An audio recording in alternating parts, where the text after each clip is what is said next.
me encontré en PDF. Entonces, Ajá, bueno, ahí ella, la chica que se llama Estefanía Martínez, si no estoy mal, es el nombre de esta chica que ya es egresada, y ya. ella citaba, o sea, como ejemplos estos países, y bueno, me surgió la duda y le investigué.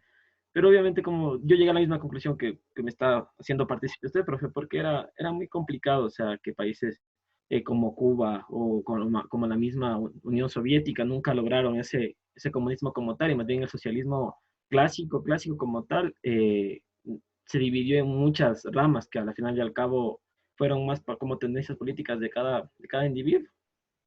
Sí, claro. Es así, pero es decir, hay fracasos, pero eso mismo es lo que, es decir, la tendencia a seguir estudiando. Por eso es que el socialismo científico tiene una base en la ciencia y no es utopía, es decir, no está basada en ideas o en ideología propiamente, aunque se puede después llegar a ideología, pero el socialismo científico tiene una base filosófica y basada en la ciencia, es decir, se parte en la ciencia. Por ejemplo, un elemento de la ciencia es la historia, es decir, son los procesos, por eso hay que estudiar los procesos históricos de la sociedad. Entonces, ese es un criterio para estudiar. Es decir, un socialista científico lo primero que hace es, en ese marco que te decía de la totalidad de la sociedad, pues tomas un rasgo de la sociedad, puede ser un país o puede ser una localidad incluso, pero no lo desgajas de la totalidad social, sino que estudias ese pedacito. Ujú. Entonces, pero estudias el proceso, o sea, el proceso Ah, histórico, por ejemplo, es decir, qué etapas han ido sucediendo, porque se parte también del principio de la sustancia, de la esencia de las cosas. Es decir, hay una esencia de todo. Entonces hay que, el que estudia pues desde esa perspectiva va hacia el tema de entender desde la genética misma, de la génesis de los problemas. A partir de ahí empieza entonces, porque está en la raíz, es decir, se estudia desde la raíz propiamente. Entonces, mira, ahí tienes un criterio, que es el criterio histórico propiamente. Entonces, uno. El otro criterio que se tiene también es el de la estructura de la sociedad, es decir, cómo está estructurada una sociedad, cómo se ha configurado la sociedad y cómo funciona esa sociedad, y qué es lo que da vida a la sociedad, es decir, qué es lo que le origina a esa sociedad.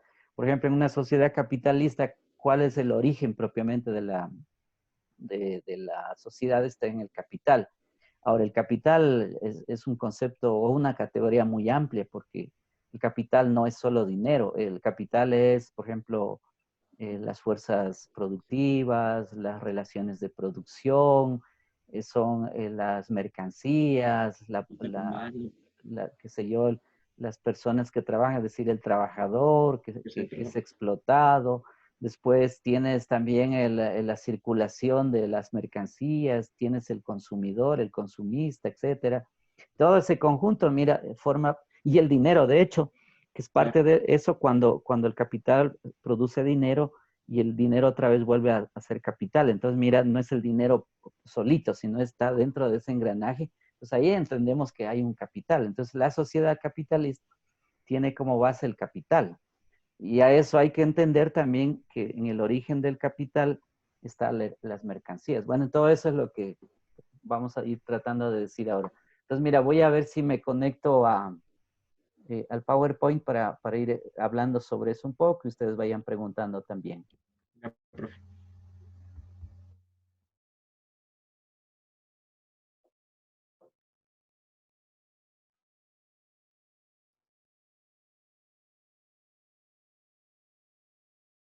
Bueno, habíamos quedado, miren, estamos estudiando a Marx justamente y el marxismo, porque es llamémosle así, el padre del socialismo científico. Eh, yo no estoy hablando de otros socialismos, porque hay varios socialismos, desde el que yo les citaba a ustedes en las primeras clases, socialismo utópico, por ejemplo. Hay un socialismo real, por ejemplo, como el de Rusia. Hay un socialismo del siglo XXI, como el que se quiso implementar en Venezuela. Entonces, y hay, digamos, también lo que se llama el comunismo en términos como los que se desarrollan también en Cuba. Pero en realidad, la forma que estoy aquí tratando de explicar es el socialismo científico porque como digamos, más útil para nuestra clase ahora entenderlo mejor. Y es un poco lo que estábamos hablando contigo, Jorge. Entonces, miren, quiero retomar un poco. A ver, aquí hay este autor que se llama Hegel, Federico Hegel, alemán. Bueno, él es uno de los mentores, llamémosle así, o el padre del pensamiento dialéctico, del pensamiento histórico también y del idealismo alemán en Alemania. Bueno, y Marx va a tomar, por supuesto, esta filosofía. Entonces, por el lado de la filosofía diríamos que existe Federico Hegel, ¿sí? Y que va a recibir entonces Marx esto que se llama el método dialéctico.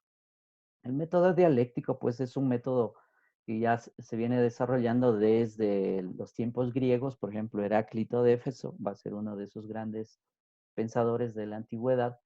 Y desde ahí en adelante, pues, se va a desarrollar este método dialéctico. Y Hegel lo va a tomar como parte de su filosofía y de explicación de las ideas. Bueno, entonces Marx se va a alimentar de este filósofo. Otros, a ver, en el campo de la economía tenemos también asimismo Marx va a alimentarse de la economía inglesa, economía política inglesa. Y sobre todo él va a estudiar a Adam Smith como uno de los pilares centrales también del capitalismo de la época, siglo XVIII, siglo XIX, sobre todo siglo XVIII. Y el otro es David Ricardo, que todavía siguen vigentes porque los estudiamos en el campo de la economía y no solo la economía, sino en general en las ciencias sociales. Estudiamos a los autores porque han quedado como legado, para bien y para mal, pues, pero así es en la sociedad. Entonces, Marx se va a alimentar de estos. A ver, entonces hay algunas ideas. El valor de un producto, dice, radica en el trabajo que se ha incorporado al mismo en la cantidad y calidad del trabajo que ha requerido su elaboración. Es decir, aquí va a haber un cambio porque previo a eso, pues, es decir, en el periodo mercantilista se entendía que la riqueza estaba en los metales preciosos. Entonces, pero la crítica a la economía también va a generar que no es cierto. Y entonces, miren, en este caso tenemos estos autores que en cambio van a decir, no, que la riqueza no está en los metales preciosos, sino que está en el trabajo humano. ¿Sí? Entonces, la fuente de la riqueza pues va a estar en el trabajo. Otra fuente de alimentación de Marx va a ser pues el socialismo francés, es decir, en la parte política se alimenta. Entonces, mira, tienes una ecuación ahí filosófica, económica y política. Es decir, hay una ecuación de las tres vertientes, las ciencias duras, de las cuales se va a alimentar pues Marx y de los clásicos en general, porque es un gran lector de clásicos, conocedor de clásicos de la antigüedad y de la Edad Media y de la Edad Moderna y de otras partes del mundo. Bueno, ¿qué van a plantear estos? Dice, necesidad de ir más allá de la sociedad burguesa, de las conquistas de la Revolución Francesa a través de las reformas sucesivas del sistema. Hay que entender que uno de los procesos álgidos hacia el siglo XVIII fue la Revolución Francesa, que va a culminar pues hacia el año 1786 y en 1793 se cuaja en una constitución, después de una constituyente. Y bueno, ahí pues se van a establecer los derechos del hombre y los derechos del ciudadano, que en realidad los derechos del ciudadano van a ser derechos políticos. Y defensa, pues por supuesto, de esos derechos y dentro de eso también de la propiedad privada. Bueno, entonces miren, ahí hay tres fuentes. Vertientes entonces de la obra de Marx. Aquí estamos tomando un pensador francés, Althusser, quien va a hacer una diferenciación. Él dice, hay un Marx que pertenece a su periodo joven y hay un Marx que pertenece al periodo maduro. Eh, bueno, es un acierto como también un desacierto esto, porque ha sido objeto de mucha tergiversación, incluso por el mismo Althusser, que tergiversó el pensamiento de Marx. Pero de todas maneras, Bueno, le dejamos ahí. Veamos, es verdad que hay un joven Marx y hay un joven Maduro en el sentido de que el joven Marx pues, es cuando está estudiando la universidad y empieza ya a producir academia, investigación. Y el Marx Maduro pues son las obras ya que van desde el 1842 para adelante, que empieza a producir en cambio sus grandes obras después de su proceso doctoral. Bueno, entonces veamos a ver el Marx joven, ¿qué es lo que está planteando? ¿Qué importancia tiene el pensamiento en las teorías de la ideología? Entonces, aquí hay algunas ideas que nos pueden ayudar a entender el Marx joven. Marx subrayó la dependencia que existe entre el pensamiento y la vida material y social del hombre. Es decir, que el pensamiento se hace a partir de la materia. Es decir, el pensamiento se forma a partir de la materia, no al revés. No es como Platón decía que no, que las ideas estaban primeritas y la materia era aparente. Por lo tanto, lo real eran las ideas y no la materia. Es decir, Marx habla todo al revés. Es decir, Marx dice lo que existe primerito es la materia. Es decir, además somos de materia, somos producto de materia. Y a partir de la materia se forman, es decir, la materia toma formas y se forma lo que existe en la naturaleza, en la vida humana. Y entre esos, pues los seres humanos somos la mayor expresión. Es decir, la materia a través del ser humano es la mayor expresión que tiene el universo y la Tierra también. Entonces, ahí está esta idea de que el pensamiento entonces depende de las condiciones materiales en las cuales se desarrollan los seres humanos. La conciencia, dice, es un producto social. Miren, si la conciencia no es como muchos de nosotros o muchas de las personas piensan, dice, yo tengo mi conciencia y mi propia conciencia. Es decir, no es así. Es decir, la conciencia es producto de la sociedad. Es decir, nuestras conciencias se forman a partir de las condiciones en las cuales vivimos. Dependemos de nuestras condiciones. Y eso es tanto así que yo podría poner un ejemplo. Mira, por ejemplo, la corrupción. La corrupción no es un problema de conciencia de cada individuo, no. Es un problema que en la cultura en la cual vivimos, en las condiciones en las cuales nos desarrollamos, que es el mundo del capital, mira, ahí se produce la conciencia y por lo tanto el político, que es el que está más ligado a cometer más corrupción, pues mira, es producto de eso. O nosotros, por ejemplo, nosotros vivimos una sociedad bien corrupta, es decir, en todos los niveles, desde el tendero o el señor de la tienda hasta, qué sé yo, el médico o el profesional que quiere sacar tajada siempre. Es decir, ahí hay un problema ético, un problema moral incluso, ¿ves? Pero eso tiene que ver con las condiciones en las cuales nos desarrollamos. Entonces, la conciencia no es un producto individual ni solo del individuo, es un producto social propiamente. Es decir, dependemos de las condiciones materiales. Otro elemento es la forma de vida existente en el modo de producción capitalista, es la que ha creado el modo idealista de pensar. A ver, aquí tenemos otra idea. Eh, el modo de producción capitalista se entiende como las relaciones que se establecen entre las fuerzas productivas de la sociedad. Cuando digo fuerzas productivas me refiero a lo que tiene la naturaleza, los bienes de la naturaleza, lo que en el capitalismo se llama recursos, incluso humanos. El capitalismo le da esos nombres. Entonces hay bienes de la naturaleza, hay, por ejemplo, formas de la agricultura, la madera, qué sé yo, los instrumentos que fabrica el ser humano, las tecnologías, todo eso es parte de las fuerzas productivas. Entonces un modo de producción tiene eso, pero también tiene relaciones de producción. Las relaciones de producción, en cambio, son las relaciones que se establecen entre unas personas con otras y en el campo de la producción son las relaciones que se establecen entre un capitalista y un trabajador, ¿sí? Entonces, ahí hay unas relaciones de subordinación, unas relaciones jerárquicas y unas relaciones también de dependencia y de explotación propiamente. Esas son relaciones de producción. Entonces, cuando decimos modo de producción, pues se refieren a estas relaciones que son esencialmente dialécticas.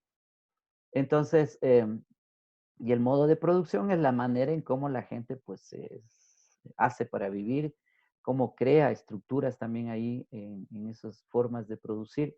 Bueno, y en la historia de la humanidad se han ido desarrollando desde las formas más simples a las formas más complejas.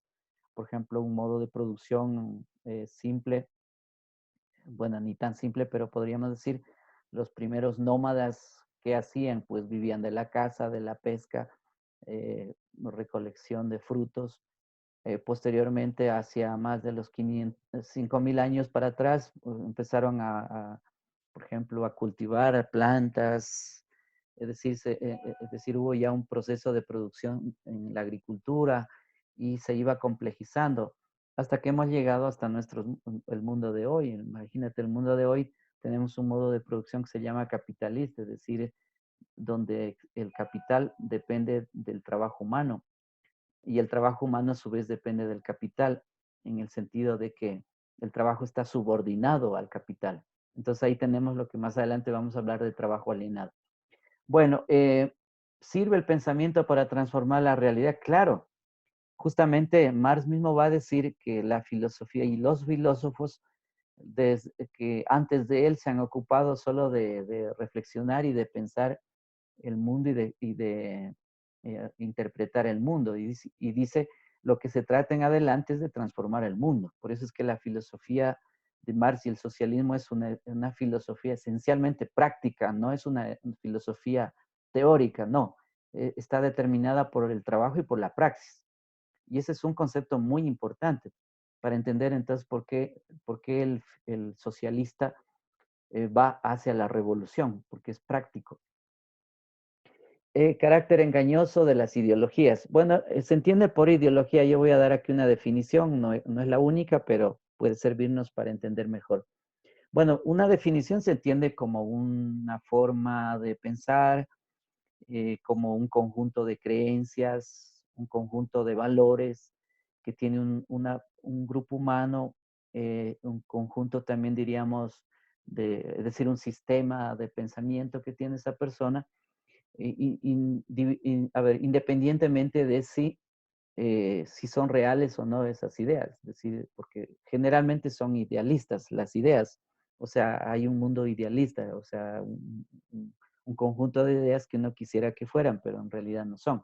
Entonces, a eso se le llama ideología.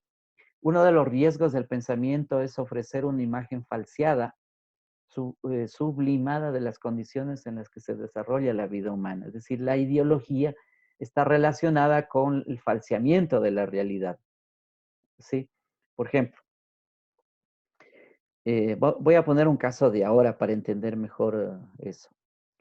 Por decir, en estos días, miren, nos están pasando información, entre comillas, desde el Estado, las autoridades del Estado, el presidente, como la ministra de gobierno, pues pasa ahí un montón dice información, pero también está ocultando, es decir, hay otras informaciones que están, pero no las está diciendo. Por ejemplo, los muertos son más y la estadística que ella pasa, pues no es total, es decir, está ocultando. Entonces uno ahí piensa, a ver, bueno, ¿por qué lo está haciendo? ¿Por qué no dice toda la verdad, sino que solamente dice algunas estadísticas que ni siquiera son reales, sino son falsas? ¿Por qué está ocultando? ¿Qué está detrás? Mire, ahí hay una posición ideológica, por supuesto, porque entonces el gobierno lo que quiere es evitar caerse, lo que el gobierno quiere es que la población piense que está haciendo correctamente bien las cosas y lo que quiere es que el próximo candidato a presidente o los que sean, pues no queden tan mal parados para que la población pueda seguir votando. Entonces, mira, eso es una cuestión ideológica. ¿Sí? Entonces, mira, y los medios de comunicación, pues también son los que hacen ese trabajo, porque además los medios de comunicación están en manos de grandes empresarios o banqueros también, a pesar de que la Constitución del Ecuador lo prohíbe o prohíbe esa relación que se llama incestuosa. Entonces, bueno, pero ahí hay una cuestión ideológica. Entonces, mira, hay una falsedad ahí. Entonces, a esto se le llama ideología. Eh, la ideología está conectada con la moral, por supuesto, con la moral que dice que tenemos que seguir las buenas costumbres, la moral que está ligada entre comillas, con los valores también que decimos. Está relacionada también la ideología con la filosofía, por ejemplo, una filosofía especulativa, decir que no es real, pues, y sin embargo, también se hace, también se transmite y también se escribe. Y la religión, que es otra forma ideológica también, porque detrás de la religión, pues hay mucha ideología, o casi yo diría esencialmente ideología. Eso sería, por ejemplo, interesante conversarlo, pero bueno, por ahora no tenemos chances de conversarlo. Toda ideología trata de justificar y defender los intereses subjetivos, o sea, lo que le pertenece a una persona y cómo piensa esa persona. A eso se refiere intereses subjetivos o también intereses de clase, porque detrás de intereses de clase hay, por ejemplo, quien busca el dinero propiamente o el que defiende la propiedad privada de los medios de producción, pues mira, ahí hay cuestiones ideológicas. El derecho, por ejemplo, hace ese papel también. Crítica a las ideologías. Toda ideología sirve para enmascarar la explotación que sucede de las personas. Esto es histórico también, es decir, todo el tiempo en la historia de la humanidad, pues la ideología lo que ha tratado es de ocultar a través de distintas ideas o estructuras o ritos o símbolos o mitos la explotación real de los trabajadores. Por ejemplo, si uno recurre a ver a la época del periodo de los egipcios, miren, ahí se cuenta, por ejemplo, en la Biblia, en el Éxodo, de cómo el faraón pues tenía durante 400 años y más bajo esclavitud a los hebreos, trabajando para levantar esas grandes construcciones de pirámides para cumplir un deseo que tenía el faraón. Mira, y ahí murió gente, moría de sed, de hambre, eran maltratados por los capataces. Mira, eso, por ejemplo, el faraón, ¿qué hacía? Inventarse que era el hijo del sol, eh, y que él descendía del sol, y eso lo comunicaba al conjunto de la población. Entonces la población estaba este, idiotizada con esas ideas, ¿ves? Y no lograban desprenderse. Por eso es que va a aparecer Moisés, el Salvador, pues de ahí, de esa época, y finalmente va a decirles, señores, a decir a los esclavos, miren, la situación esta no es así, porque el Dios de Abraham y el Dios de Israel dice que no. Entonces, ves, va como un salvador y lo saca de Egipto después de un montón de pestes, incluso la muerte del mismo hijo legítimo del faraón, que eso fue lo último que hizo. Pero a pesar de eso, el corazón del faraón no cambió y bueno, y quiso matar a Moisés y a la gente, los envió a través de caballos para pasar el Mar Rojo. Bueno, y hay una historia ahí bien fantástica, una historia mágica también de que Moisés con su bastón topó las aguas del río Nilo y se abrieron y entonces pasaron los hebreos, los esclavos y de repente pasaron al otro lado y luego el mismo Moisés pues vuelve a tocar las aguas y bueno, se cierran las aguas y quedaron atrapados ahí los soldados y caballerías del faraón. Y hasta ahí llegó la historia. Bueno, y así continúa todavía, no es que acabó ahí, pero, o sea, para decir, mira, ahí tienes una historia también. Ideológica, por supuesto, es decir, hay un conjunto de ideas también. Bueno, pero la idea aquí quería remarcar es el tema del faraón, mira cómo esconde a través de su aparataje religioso, pues, la explotación de aquella época. Otra idea es, para mostrar las bases de la explotación, hace falta criticar a las ideologías. Por eso es que el pensamiento crítico es fundamental y la ciencia es fundamental para tener datos, argumentos e información real para poder hacer la crítica a la ideología, cualquier tipo de ideología que se presente en el mundo. Y ahí tenemos la ciencia crítica, eh, que es un criterio, y eso pasa por la educación, y de forma racional. De forma racional, es decir, a través de la razón podemos entender, podemos comprender la vida, las relaciones sociales, las relaciones con la naturaleza, y a la vez también de manera objetiva. La objetividad significa que es real, que existe. Esa es objetiva, es real, existente, no ficticia, frente a las ideologías. Otro elemento que tenemos también es el método, el materialismo histórico. Este es un método fundamental para entender a Marx y la filosofía de él y todo lo que se ha venido posteriormente haciendo. No se puede entender a Marx sin esta visión del mundo que tiene y que es un método que es el materialismo histórico dialéctico. Bueno, el materialismo histórico fue la teoría ideada por Marx para analizar objetiva y críticamente las leyes sociohistóricas con la finalidad de promover el cambio social. Un auténtico socialista pues debe manejar, conocer perfectamente el método histórico y dialéctico para, si es que quiere lograr cambios en la sociedad. A ver, algunas ideas del materialismo histórico. Eh, el materialismo histórico es una visión de sociedad, es una visión también histórica de la sociedad y es a la vez un método de explicación y un método de análisis y síntesis a la vez. Por eso es muy importante este método. Quiso explicar el desarrollo histórico desde la óptica de la clase trabajadora. Mire, aquí también hay otra opción. Es decir, Marx, cuando trabaja con el método histórico, no es que lo hace desde cualquier parte, sino que él toma una opción.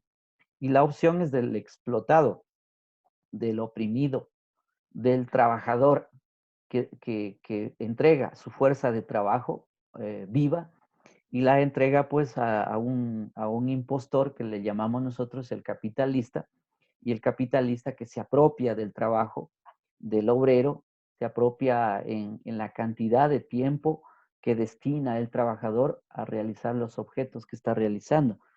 Pongamos el caso, a ver, es un caso eh, real, pero también puede ser ficticio. Es decir, en una sociedad donde un trabajador tiene establecido 8 horas de trabajo, mira, en 4 horas ese trabajador ya ha hecho su trabajo. Es decir, en 4 horas sencillamente sería pagado y bien, pero no. En una sociedad capitalista, el capitalista le obliga a trabajar 4 horas más, y si no, más también, más tiempo. Y no solo eso, sino que lo hace de manera intensa, le alarga la cantidad de horas de trabajo, le entrega también tecnología para que haga más rápido el trabajo y así producir más. Entonces, mira, pero ese espacio, es decir, ese trabajo añadido después de las 4 horas, ese es un trabajo que va a los bolsillos o a las arcas del capitalista, y esa es la apropiación del trabajo propiamente. Y esa apropiación del trabajo, bueno, hay varios términos, unos llaman ganancia, otros llaman rentabilidad. A las empresas les encanta hablar de la rentabilidad, otros hablan de un excedente económico, y en la economía política eso le llamamos plusvalor. Es decir, el plus trabajo, o sea, valor añadido de trabajo, pues produce un plusvalor. El plusvalor es entonces la ganancia neta que se obtiene del trabajador por distintas formas, porque ahí hay otras formas que hay que entenderlas. Pero bueno, esto no lo voy a explicar, dado que eso requeriría pues más tiempo, pero yo quiero adelantar con el PowerPoint. De todas maneras, miren, ahí tenemos la clase trabajadora, que es la que opta Marx, y Marx va a ser desde ahí. Y este va a ser el gran legado que nos va a dejar pues a todos aquellos que hacemos estudios y la mirada desde donde miramos. Es decir, desde el punto de vista del socialismo científico, se mira desde el trabajador o la clase trabajadora o clase proletaria, que es la explotada. ¿Sí? A partir de ahí se hace el estudio y el análisis de la sociedad. Y eso se opone, por supuesto, al capital, se opone al capitalismo y al capitalista, ¿sí? Porque el capitalista pues pertenece a una clase que se llama burguesa, una clase también, podríamos decirlo, oligárquica, como en el caso ecuatoriano. Bueno, y se hace el análisis desde esta opción. Eh, el método es un método de explicación, no de interpretación, porque aquí hay que considerar dos elementos. Una cosa es la interpretación. La interpretación es muy subjetiva, es decir, uno puede interpretar todo lo que quiere, pero no. En el método es la explicación. Si el explicar significa detallar, entrar a la esencia mismo de las cosas para explicarlas, como son y no como uno quisiera que fueran, ni como yo desearía que fueran las cosas o los objetos o la vida social o la sociedad. No, no, no. Esto implica que explicamos las causas fundamentales, la sustancia mismo de los procesos en la sociedad. Por eso es que el que estudia desde esta visión tiene que ir a la raíz mismo de los problemas. Bueno, entonces tenemos ahí, es un método de explicación y la dialéctica pues es el camino adecuado para hacerlo. En el caso de Hegel, pues él decía que la historia es como el desarrollo del espíritu, es decir, como estamos hablando de un personaje, un filósofo idealista, pues para él es parecido a Platón, que las ideas eran lo más importante, y por eso es que él hablaba del espíritu de la sociedad. No así Marx. Marx dice no, las cosas no son así, sino que más bien las cosas son reales y hay unas fuerzas que están en la sociedad y sobre todo hay una ley fundamental que es la lucha de clases, es decir, las clases que están en lucha social. Por eso es que para explicar una sociedad desde la perspectiva histórica, pues se requiere estudiarlo desde la lucha de clases. Es decir, estamos hablando de que en las sociedades en general, pues hay clases sociales que son reales, esas son objetivas, no son ficticias. Es decir, ¿quién acapara mucho dinero? Por ejemplo, un banquero, por decir uno que por ahí conocemos, que hace años atrás ganaba $70,000 mensuales, ese banquero, y en cambio una persona que trabajaba doméstica apenas estaba por debajo de los 300, bueno, el salario básico y dependía además de quién la contrataba a esa persona y luego que acordaba pagarle tanto y sin derechos de salud. Mira la relación muy diferente, es decir, entre banquero y el de abajo. Entonces, mira, unas clases, pues, eso es evidente, es decir, eso es innegable, pero esas clases también están en lucha social como así sucede. Entonces, esa es la lucha de clases que existe en la historia. Bueno, y eso tiene una explicación que es el materialismo, o que se le dio el nombre de materialismo, que Marx mismo le va a llamar materialismo. A ver, aquí, creo que aquí vamos a lo que Jorge estaba preguntando al inicio y cómo entender mejor el caso del presidente norcoreano. Aquí hay unos criterios, mira que hay que comprenderlos. Eh, La historia no puede ser considerada como una colección de hechos aislados. Nosotros no podemos estudiar hechos aislados, porque además un hecho es el conjunto de procesos anteriores que se han venido generando, porque ahí hay unas causas que dan origen a un hecho. Por ejemplo, este hecho de ahora no es casual, es decir, eso hay que estudiarlo en la base mismo, tanto acudiendo a la explicación de la naturaleza como a la explicación humana también. ¿Sí? Entonces, mira, para la hipótesis que yo decía para Jorge, mira, ahí hay que entenderlo desde los dos lados, es decir, del lado de la naturaleza, pero también desde el lado de la sociedad, humano, social. Entonces, ahí hay que juntar todos esos cabos, decimos, cabos que están ahí, entonces, para explicar eso.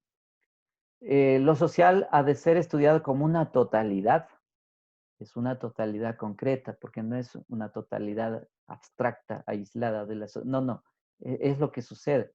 Entonces ahí tenemos un criterio, a ver, la totalidad social concreta, y esto tiene que ver con otro nombre que se le da, pero es lo mismo, que se llama formación social.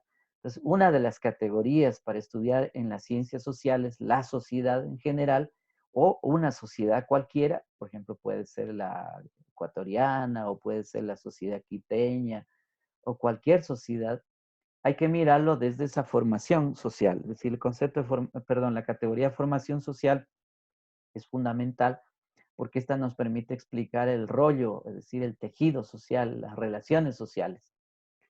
Eh, También existe una totalidad que se llama abstracta.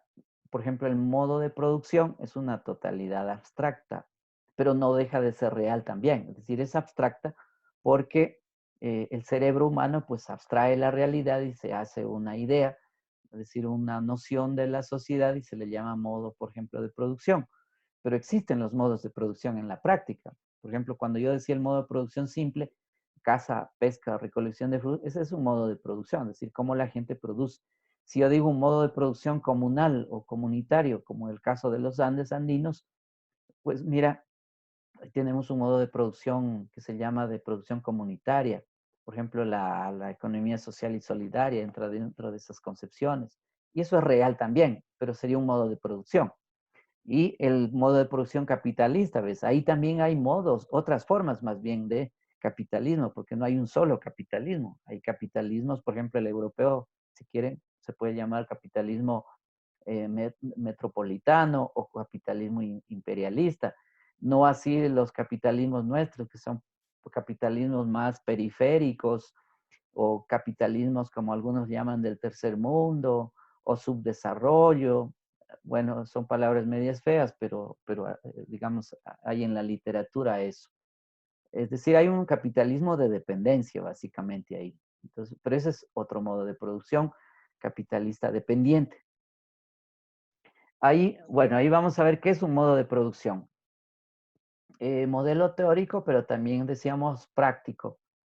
Estudia lo social como un conjunto de estructuras articuladas y en donde lo económico es determinante en última instancia. Es decir, el modo de producción tiene que ver con las relaciones de producción y con las fuerzas productivas que decía antes, y esto pasa por el modo de producción más predominante en la sociedad, que es el capitalismo. El capitalismo es un modo de producción predominante hoy en la sociedad y globalizado además. A esto se le llama también infraestructura, es decir, la infraestructura es el modo de producción capitalista en la práctica, por ejemplo, compuesta por las empresas capitalistas o qué sé yo, por las empresas que están dentro de ese ámbito capitalista. Es decir, todas esas son parte de la infraestructura económica y también son aquellas que son evaluadas o son también justificadas por el Estado. Entonces, el Estado pues avalúa o evalúa y también apuesta por este tipo del sistema que se llama de infraestructura económica de la sociedad, que es la empresa capitalista. ¿Y cómo es el Estado justifica? Bueno, lo justifica a través, por ejemplo, de la ley, o el mismo Estado a través de la política termina justificando la infraestructura económica, es decir, del capitalismo. Pero estas son dos elementos que están interrelacionados, no hay cómo separarlos. Son dos también, llamémosle nociones, o algunos dicen metáforas, que usó Marx para un poco hacerse entender pedagógicamente con estas dos ideas o nociones, pero que en la práctica están interrelacionadas. Es decir, la economía pues requiere de la ley, requiere de la política, requiere del poder, de la autoridad, del Estado, para poder llevar adelante la empresa capitalista. Y hay otra esfera que también se llama la superestructura ideológica. Bueno, la superestructura ideológica es parte de la superestructura también, llamémosle, jurídica y política. Ahí tenemos, miren, un, un esquema para entender mejor la infraestructura económica. Voy a continuar un poco más adelante, a ver.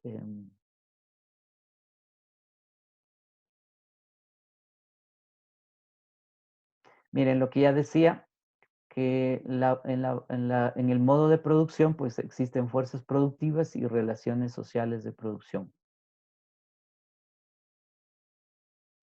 ¿Qué son las relaciones sociales de producción? A ver, tal vez para enfatizar mejor lo que yo dije. Las relaciones sociales de producción que corresponden a las relaciones entre el obrero o el trabajador y el capitalista. Bueno, aquí se sostienen lo que se llama las relaciones de propiedad, sobre todo propiedad privada y la propiedad, llamémosle, de los bienes, bienes y medios de producción. Es decir, quien se apropia de eso, pues tiene el control también de las relaciones. Es decir, por ejemplo, eh, yo mismo soy un caso para decir concreto. Yo dependo de una institución, esa institución es de la Iglesia Católica, que tiene toda una superestructura social, pero a la vez esa superestructura que son las normas, las leyes, la religión, justifican pues la manera en cómo se produce, y se produce ahí pues dinero a través de la matrícula de un estudiante, del profesor que trabaja y produce dinero, ¿ves? Y es propiedades. Entonces ahí hay propiedad con bienes o, o bienes privados, y hay medios de producción también que los controla el dueño, y existe también el trabajador, ¿sí? Se manifiestan en todas las esferas de la vida social las relaciones de producción, sociales de producción, es decir, están en toda la esfera de la sociedad y determinan las clases sociales. Entonces, las relaciones de producción determinan las clases sociales y la repartición, llamémosle así, también del beneficio económico en la sociedad. Tipos de relaciones sociales de producción. Hay relaciones de explotación, está basada en la propiedad privada de los medios de producción y en ese sentido se originan relaciones de esclavitud, amo-esclavo, o relaciones de servidumbre, por ejemplo, en la época antes del siglo XVI en Europa, el feudalismo. En América tenemos la hacienda, los terratenientes, que eran relaciones de servidumbre. Por ejemplo, los indígenas que vivían dentro de las haciendas trabajaban para el hacendado toda la vida. O relaciones capitalistas, que son relaciones básicamente también de esclavitud moderna, que se llama. La esclavitud moderna es que el capitalista pues le chupa el trabajo humano al trabajador pues y se beneficia de ese trabajador porque lo explota. Entonces son relaciones capitalistas y de servidumbre moderna o más bien de esclavitud moderna. Por eso es que en ciencias sociales nosotros decimos la nueva forma de esclavitud moderna hoy es el trabajo asalariado, ¿sí? Porque el dueño pues le explota al trabajador. Y tenemos de otra parte también las relaciones de cooperación, que también tienen que ver con las relaciones sociales de producción. Estas relaciones de cooperación están basadas en la propiedad social de los medios de producción, es decir, los medios de producción no están en manos del capitalista, sino en manos del trabajador o de la gente que es dueña de esos medios y es social, no es de un individuo. Por ejemplo, esas relaciones se tejieron por largos siglos en las sociedades aborígenes antiguas de miles de años atrás. Y también Marx va a decir en el futuro también serán así. Pero, claro, eso es utópico por ahora. Es decir, ahora no estamos en una sociedad sin clases, sino en una sociedad de clases. Y esa sociedad sin clases, pues sería el comunismo, como decía. Porque el comunismo además es un movimiento humano, un movimiento social de orden internacional o transnacional o planetario. Ese es el comunismo. Pero eso todavía no existe. Seguramente se irá construyendo en los próximos siglos o en este periodo de este siglo también seguramente se va a ir construyendo porque la pandemia nos está acelerando eso también. Es decir, ahora tenemos que pensar qué tipo de sociedad queremos también. Fuerzas productivas. Bueno, aquí para reforzar la idea que yo les decía, eh, son relaciones sociales de producción. ¿Sí? En estas relaciones también dependen de los medios de trabajo y de la tecnología, es decir, trabajo y tecnología son dos elementos de las fuerzas productivas. El trabajo humano, ¿sí? Y la tecnología, la ciencia y la tecnología. Eso genera también un crecimiento de las fuerzas productivas. Y también se genera un cambio en las relaciones sociales de producción. Miren, eso es el dinamismo de la sociedad. Es decir, la sociedad no es estática, sino que está en cambio y en transformación constante. Esas fuerzas productivas y también las relaciones de producción que tienen que ver con la ciencia y la tecnología, pues miren, van a modificar la totalidad de la sociedad. Es decir, es como decir, a ver, em, la sociedad está en movimiento, en un movimiento total. Es decir, todo se va modificando. Nada es como fue, ni nada será como es ahora, sino que todo está en dinamismo. La superestructura ideológica, que era lo que les expliqué, tanto del Estado, el poder, las leyes, ¿sí? Que tienen que ver con la superestructura, la religión, la ideología, todo eso es parte de la superestructura ideológica de una sociedad. Los medios de comunicación. La contradicción en el interior de la totalidad social es el motor de cambio para Hegel y para Marx. Mire, aquí hay un concepto fundamental.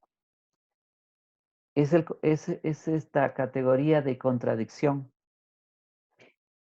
Para poder estudiar y entender la sociedad en la que uno vive o la sociedad en general, se requiere entender cabalmente lo que es la contradicción. ¿Qué es una contradicción? La contradicción es un elemento, llamémosle imprescindible, inherente de las cosas, de los fenómenos, de los hechos, de los procesos, de la vida misma de la naturaleza y como, por cierto, de la vida misma de la sociedad. La contradicción está presente ahí. A ver, pongamos un ejemplo. Cuando nacemos, los seres humanos, ya tenemos nuestra propia contradicción, que es morir. Es decir, nacemos y al mismo tiempo estamos muriendo. Seguimos viviendo, pero a la vez vamos muriendo.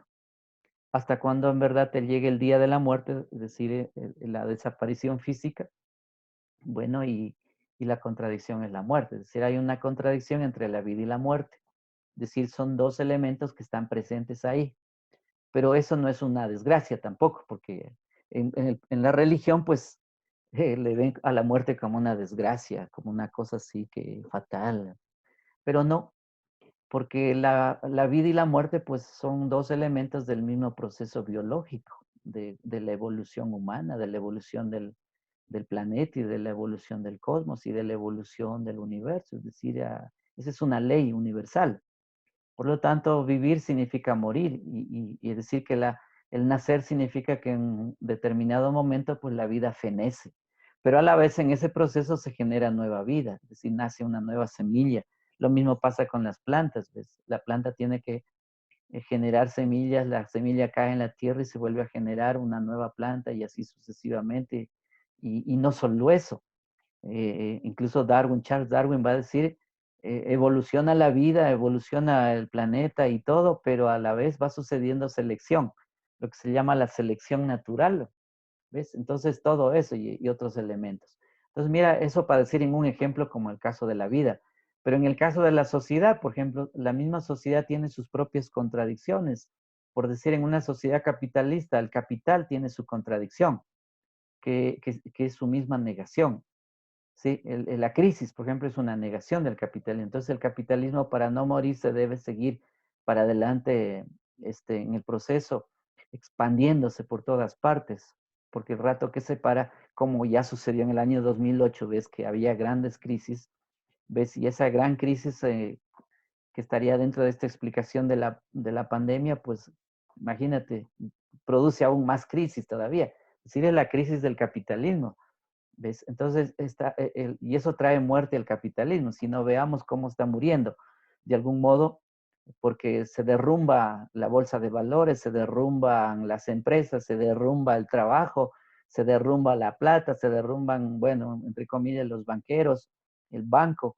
Es decir, vamos a una ruina de pobreza también, como también de mayor hambruna, etcétera. ¿Ves? Esa es la contradicción del sistema. La contradicción, por ejemplo, del mismo capital es el trabajo asalariado. Es decir, en el trabajo asalariado y con el capitalista, pues hay una gran contradicción. ¿Ves?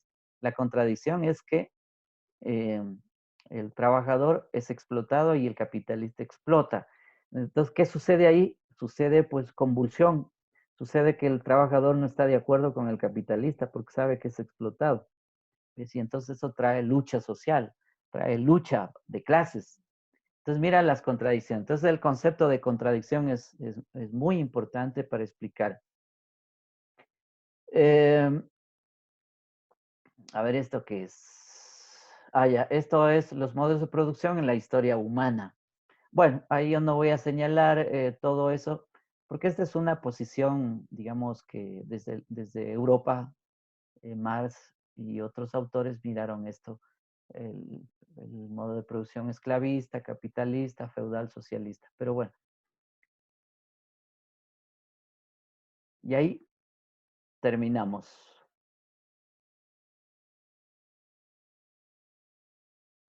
Bien, jóvenes, a ver, 19:31. ¿Hay alguna pregunta que ustedes tengan? Porque aquí hay mucho que debatir sobre esta posición. No es una posición pacifista, es una posición que causa conflicto social, conflicto interno de cada cerebro también, porque es una posición política, esencialmente política, sociopolítica, ¿sí? Y que se discute desde el punto de vista crítico de la sociedad. Marx, pues, va a ser un personaje, eh, yo diría, único en la historia que tenemos hasta el día de hoy, que causa polémica. Ya son 137 años de su muerte y sin embargo sigue vivo, porque muchas universidades en el mundo lo siguen estudiando y lo seguimos estudiando, eh, adoptando también posiciones políticas con respecto a lo que él dijo. Seguimos creando sociedades, ¿ves?, más igualitarias, ¿sí? Creemos sociedades sin clase, etcétera. Entonces, la posición de Marx, pues, genera todo eso y genera también detractores, es decir, gente que no está de acuerdo, que lo han tergiversado o que tergiversan su pensamiento, que le hacen decir lo que nunca dijo, seguramente unos por malos lectores, porque hay gente que es mala lectora, es decir, no lee bien, no estudia bien al autor, entonces dice cualquier barbaridad. Pero hay otros que lo hacen conscientemente, es decir, no queremos, digamos, que Marx siga vivo, y bueno, pero eso es imposible, que quiere que enterrarlo cuando ya, bueno, físicamente se enterró, pero están las ideas. Y se han creado pues grandes, por ejemplo, revoluciones. Revolución, por ejemplo, citemos algunas. La revolución, a ver, en Francia mismo, ya en el periodo en que estaba viviendo Marx, en el año 50, 1850 para adelante. Después tenemos la revolución, por ejemplo, la rusa, mira, que tiene como ideas primeras a Marx. Tenemos la revolución china, ni se diga, mire, estamos en esa, es decir, desde el año 40 para adelante con Mao Zedong o Mao Zedong, que se dice, y hasta ahora, mira, ahí está China ahora. La revolución vietnamita, ¿ves? La revolución cubana, la revolución, qué sé yo, que se estuvo gestando en Chile en el año 70, que bueno, no llegó a buen puerto por la dictadura militar generada desde los Estados Unidos. Y ahora tenemos perdón, la mexicana, no, perdón, la venezolana. Y así, es decir, se han ido generando, miren, revoluciones en el África mismo, de el periodo de la liberación nacional de esos países, como los nuestros de América Latina también, pues tienen como base a Marx. Así que entonces Marx es uno de esos personajes que quien estudia de verdad en ciencias sociales y cualquiera de las áreas de las ciencias sociales tiene que pasar estudiando a Marx. Si no ha estudiado a Marx, no ha ido a la universidad. Eso. Bueno, a ver qué dicen, chicos, ustedes. Comentarios. Sebastián.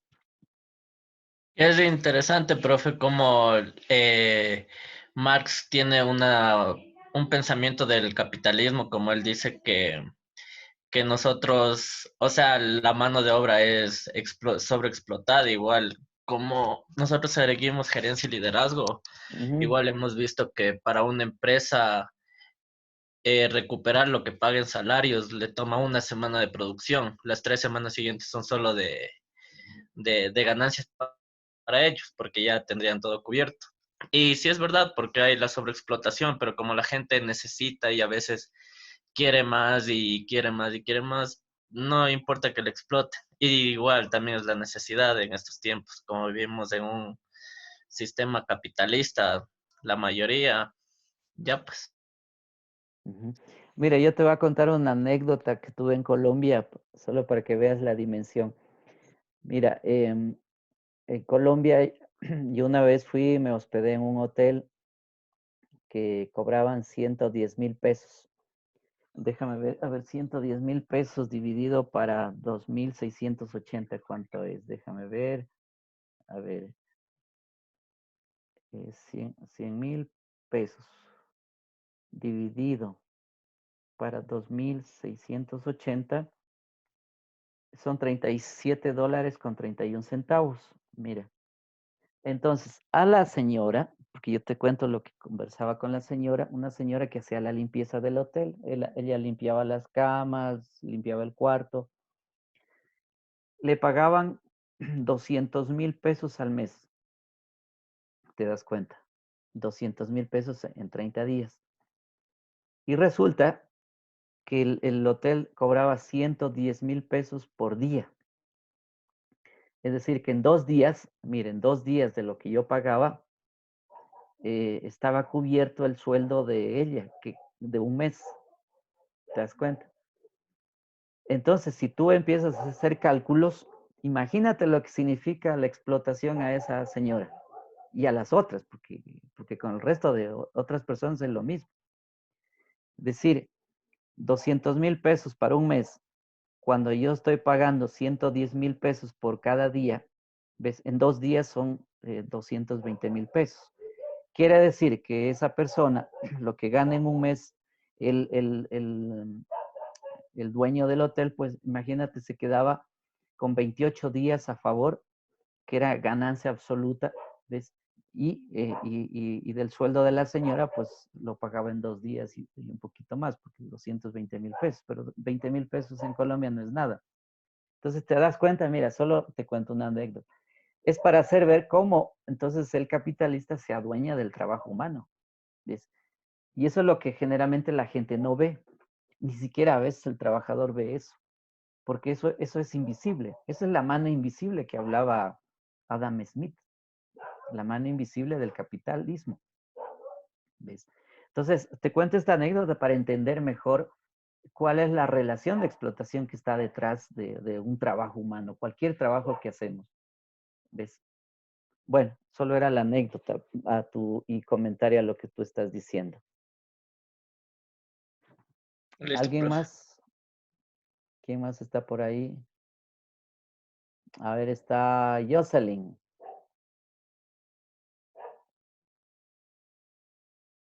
Jocelyn creo que se fue. Jaime, ¿está por ahí Jaime? Sí, profe. A ver, ¿qué dice usted Jaime? A ver, cuente. A ver, pues, que Marx llamó la dictadura del proletariado o Estado obrero o democracia obrera. En sí, yo pienso que una forma de gobierno debería tener tanto capitalista como socialista, debido a que hemos podido palpar la realidad de Chile, que es un país netamente capitalista, y hemos visto que no ha progresado como ellos esperaban. Claro que sus producciones, sus importaciones y todo eso a nivel de América Latina tienen bastante importancia. Ahora, si nos vamos a otro punto que es al extremo del socialismo, tomando como ejemplo el país de Cuba, entonces también nos damos cuenta que viven en una pobreza, ¿no? Entonces, tendría la conclusión de que para poder gobernar o para poder tener una idea de cómo gobernar, deberíamos tener un, un-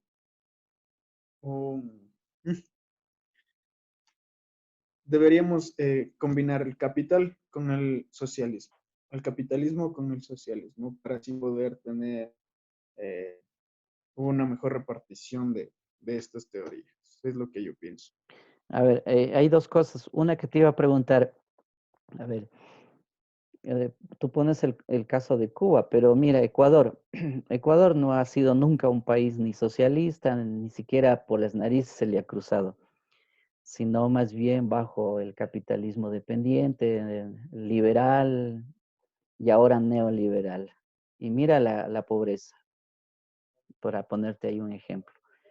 Qué cosa que comparándonos con Cuba, Pero, pues no es como Cuba, es decir, vaya a ver Cuba también. Entonces, solo para hacerte una comparación de un país que nunca ha sido socialista, ni parece por ahora, tampoco será, pero mira cómo está el sistema, es decir, solo para que te des cuenta. Ese es un primer elemento. El otro, eh, es, es imposible hablar del capitalismo y otra parte del socialismo en un sistema, porque el socialismo es la es anticapitalista, es decir, el auténtico socialismo y el científico que estamos hablando es anticapitalismo, es decir, no puedes mezclar eso, es decir, no hay concordancia, no hay acuerdo ahí, por eso se llama anticapitalismo, es antagónico por sí mismo, es decir, en su propia naturaleza el socialismo no va. Entonces, tratar de mezclar capitalismo con socialismo, pues esa es una falacia en realidad o digamos, que sería como un sueño, pero eso no es posible, porque propiamente en la esencia del socialismo no está. Entonces quería como hacerte estas dos preguntas también, porque eh, es confundir también, digamos, las cosas. ¿Qué ibas a decir, Jaime?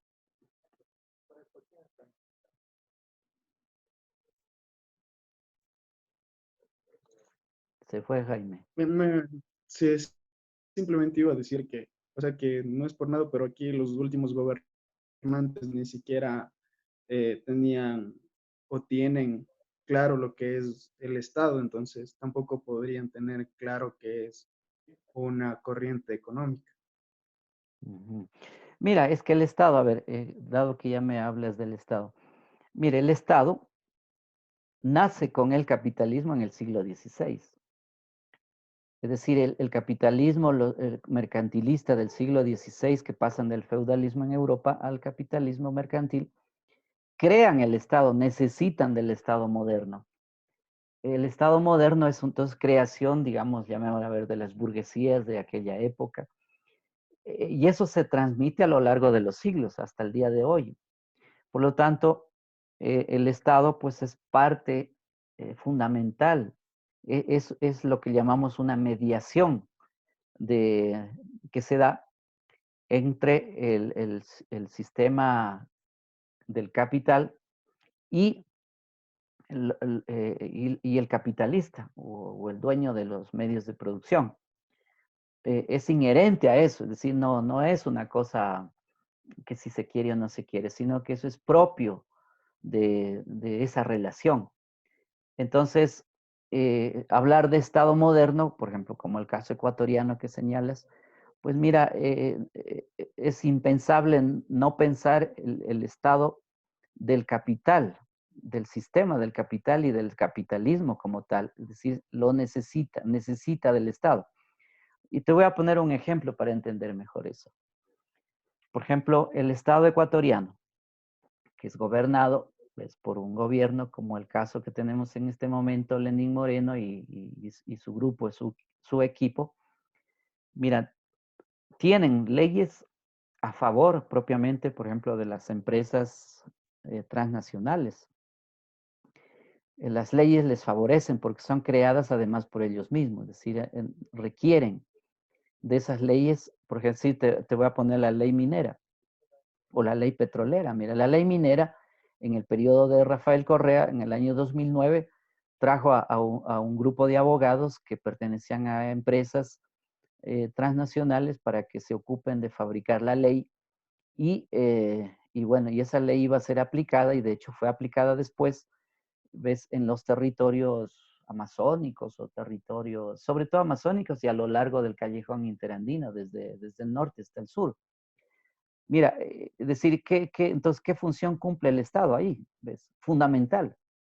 Sin el Estado, ¿ves? No se fabrica la ley, porque es el gobierno, la autoridad que es competente, la que tiene que direccionar eso para producir más, entonces, ¿qué cosa? Más minería, más petróleo, pero esas empresas que entran a trabajar, pues no son exclusivamente nacionales, sino son más bien desde afuera. Y en el periodo, por ejemplo, de Lenín Moreno en este rato, la cosa es peor, porque además, a través del Fondo Monetario Internacional, que es la instancia, y hay que ver quiénes están detrás del Fondo Monetario, básicamente son las grandes transnacionales, no solo petroleras ni mineras, sino también de los negocios o agronegocios que están detrás. Son las que, ves, imponen de afuera sus políticas y luego se las obedece aquí a través de la ley. ¿Quién es el ejecutor? El Estado. Entonces, para hacerte dar cuenta, mira cómo el capital y el Estado son fundamentales. ¿Para qué?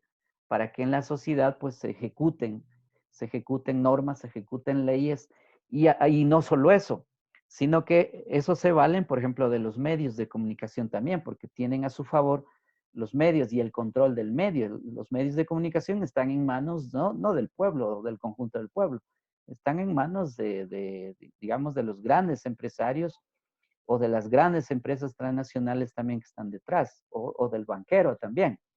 Entonces, mira, el Estado cumple esa función. Entonces, para no engañarnos, digamos, del Estado. Entonces, no es que no lo tengan claro los que dirigen el Estado, claro que lo tienen claro, porque saben muy bien que tienen que dirigir el Estado y por eso es que hay que ambicionar también. El político ambiciona ir al poder porque sabe que ahí va a ganar tajada, porque eso también pasa por la tajada, por la distribución del poder, por la distribución de la riqueza, ¿ves? Y por eso se explica también la corrupción, pues. La corrupción no es que es porque solamente te sacas la plata, no, no. Es porque necesitas del poder político para poder acceder al poder económico. Y te digo eso, por ejemplo, a ver, en el periodo de Correa, solo por citar el presidente anterior, resulta que habían las dos clases sociales más fuertes del país, las tradicionales, por ejemplo, eso lo dice Luis Verde Soto, uno que está ahorita actualmente en el Consejo Nacional Electoral, Luis Verde Soto, que escribió un libro sobre ese periodo, y él habla de eso justamente. Y dice, hay dos clases sociales ahí en lucha. La de las tradicionales, que son los grandes empresarios del país, y estas nuevas clases sociales que quieren también el poder y estaban en torno al mismo Correa, los Alvarado, qué sé yo, entre otros, digamos. Entonces, mira, ¿por qué se accede al poder y por qué la gente lucha por el poder? Porque sabe que tiene el control del poder político, pues, de un Estado, del país. ¿Por qué Álvaro Noboa también aspira al poder? ¿Por qué Lazo está ya en campaña también? ¿Y por qué Lucio Gutiérrez también aparece en este rato? Eso no es gratuito. Es porque necesita estar controlando el poder y al tener el poder, pues tiene la decisión y eso va hacia la economía. ¿Sí? Por eso es que economía y política pues son como hermanos siameses. Es decir, eso no se puede separar en la vida real. Entonces mira los intereses que están detrás. Bueno, ¿qué más? ¿Qué dice Jocelyn? Ahora apareció ya. Profe, es que tenía problemas con el internet. Estaba súper lento y escucho después de media hora. Ah, bueno. O sea, no siguió la clase. No, sí estaba prestando atención. Ya, y bueno, ¿y qué opina entonces de lo que hemos presentado el PowerPoint? O de las ideas Yo que creo incluye. que un sistema capitalista a veces bien dirigido sí quita la pobreza o algo así, porque a veces el socialismo no contribuye bien. El socialismo a veces, o sea, puede ser que cada uno tiene una visión, o sea, desde el punto que se le ve, puede haber personas que el socialismo digan, no, está mal porque no podemos tener algo más, o los capitalistas digan, no, está mal. Entonces, según la visión que vean las personas, sí, aquí en Ecuador hay mucha pobreza y todo, pero también tenemos que ver que si queremos un sistema económico socialista va a ser muy difícil aquí porque ya la mayoría de empresarios capitalistas ya están aquí, banqueros, todo. Es como usted dijo, recién Novoa, recién apareció diciendo, haciendo ejercicios, todo. Entonces es como haciendo una campaña.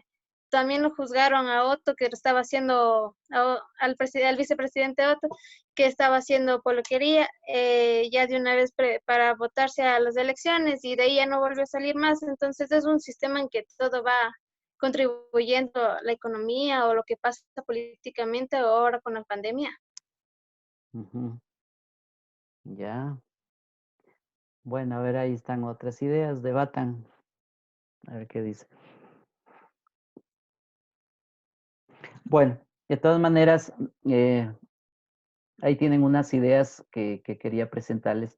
La próxima clase también voy a presentar un video sobre una discusión justamente sobre el paso del socialismo utópico al socialismo científico para que ustedes tengan una mejor precisión de eso.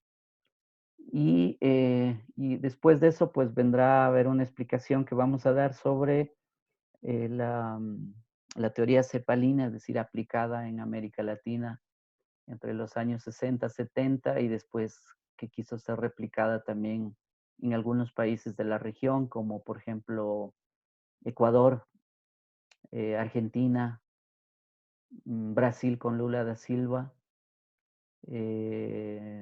México ahora, y en Venezuela también, que hay que topar ese tema. Entonces, vamos a hablar de eso para que ustedes tengan, digamos, una idea un poco más cercana a los procesos latinoamericanos. Eso, si no hay más, pues vamos a ir culminando la clase. De pronto tienen alguna pregunta, alguna inquietud. No, profe. Bueno, listo, entonces vamos a ir cerrando.